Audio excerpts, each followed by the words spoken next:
ओम शांति। मुरलीर तारीख 20 जून 2025। मरমৰ সন্তানসকল, পিতাৰ স্নেহ পাবলৈ হলে আত্ম অভিমানী হৈ বহা। পিতাৰ পৰা আমি স্বৰ্গৰ উত্তৰাধিকাৰ লৈ আছো। এইটো আনন্দত থাকা।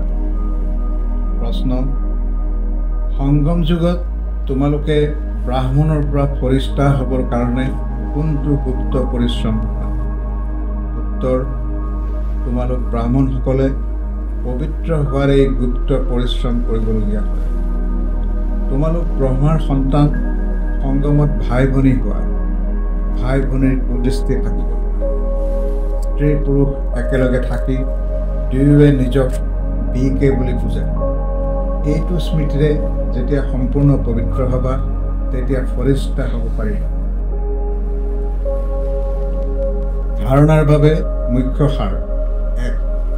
বিচাৰ সাগৰ বন্ধন কৰি ব্ৰহ্মাই বিষ্ণু কেনেকৈ হয়, এইটো বিষয়ৰ ওপৰত শুনাব লাগে। বুদ্ধি জ্ঞান মন্থনত ব্যস্ত কৰি ৰাখিব লাগে। 2. ৰাজকীয় পদ প্ৰাপ্ত কৰিবৰ কাৰণে জ্ঞান আৰু যোগৰ লগতে নিজৰ সমানকৈ গঢ়ি তোলাৰ সেৱাও কৰিব লাগে। নিজৰ দৃষ্টি বহুত শুদ্ধ কৰি তুলিব লাগে। বৰদান: একমাত্ৰ পিতাৰ সৈতে সৰ্বসম্বন্ধৰ অনুভৱ কৰোঁতা অক্লান্ত আৰু বিঘ্ন বিনাশক হোৱা।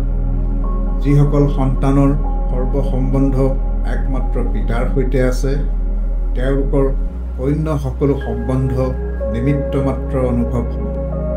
তেওঁলোক সদায় আনন্দত নাচি থাকোঁতা হ'ব। কেতিয়াও ক্লান্তিৰ অনুভৱ নকৰিব, অক্লান্ত হ'ব। পিতা আৰু সেৱা এইটো নিচাতে মগন হৈ থাকিব। বিঘিনিৰ কাৰণে সমকি ৰোৱাৰ সলনি সদায় বিঘ্ন বিনাশক হ'ব। সৰ্বসম্বন্ধৰ অনুভূতি একমাত্ৰ পিতাৰ সৈতে হোৱাৰ কাৰণে ডবল লাইট হৈ থাকিব। কোনো বুজা নাথাকিব। সকলো ওজৰ আপত্তি সমাপ্ত হ'ব। সম্পূৰ্ণ স্থিতিৰ অনুভৱ হ'ব। সহযোগী হ'ব। শ্লোগান: সংকল্পটো কোনো দেহধাৰীৰ ফালে আকৰ্ষিত হোৱা, অৰ্থাৎ বিশ্বাসঘাতক হোৱা।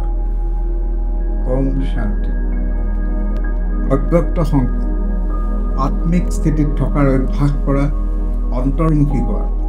যেনেকৈ অন্তৰিক্ষ যানত থকাসকল উচ্চত থকা কাৰণে গোটেই পৃথিৱীৰ যি স্থানৰে চিত্ৰ ল'ব বিচাৰে ল'ব পাৰে, তেনেকৈ শান্তিৰ শক্তিৰে অন্তৰ্মুখী যানৰ দ্বাৰা, মনৰ শক্তিৰ দ্বাৰা যিকোনো আত্মাক চৰিত্ৰৱান হোৱাৰ, শ্ৰেষ্ঠ আত্মা হোৱাৰ প্ৰেৰণা দিব পাৰে।